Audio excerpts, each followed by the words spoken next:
I'm becoming a little too dogmatic here. Let me dial it back. So we have this overlapping into this area. What is this entire range? From this low to this high right there. Watch this. There's our fair value gap.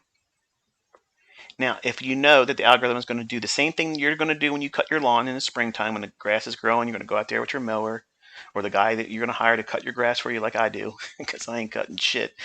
The overlapping of that mower, where you just pass through, cutting the grass down, the first pass, then you're going to turn the mower around, or they're going to turn the mower around, and they're going to lay their wheel over top of what was already cut.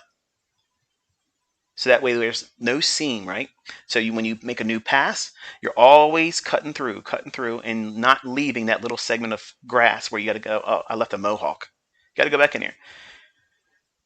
My sons, the few times I've asked them to do the lawn, they hate it because they know my obsessive compulsiveness is going to force me to go to the window and see what they're doing. And I'm waiting for them to leave a little mohawk in the grass. And as soon as I see it, I'm out there. Hey, go back and get that. And they flip out because they thought they were going to get away with it. But you can see it. You can see it in the grass. You don't want to leave that.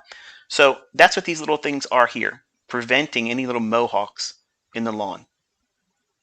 I know I'm giving you all kinds of analogies, but this stuff makes sense to me. If it doesn't make sense to you, then I'm sorry. But if you look at that balanced price range between this candle's low and this candle's high, there's our target right there. Screenshot that.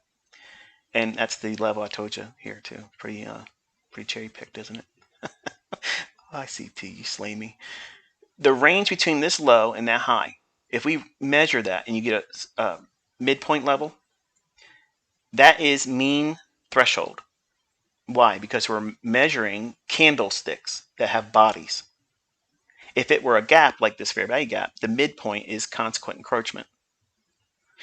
Consequent encroachment is what is permissible within a range. Let me make this a little bit smaller. See if we get that 9850 level I mentioned on Twitter. Because I feel like a peacock if it hits that. My wife's going to see me doing the Mick Jagger walk. Got my moves like Jagger. Don't worry, I'll come back up to that balance price range in a minute. Some of you already figured out what I'm going to go and talk about in a second. Come on. All right, we'll give it time to cook. So over here, we have 4,117.50. It just so happens, randomly, with buying and selling pressure being as it is, completely random, how far can it overshoot this fair value gap?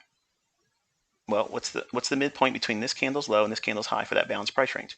4,117.50. What's the high on this candle right there? 4,117.50.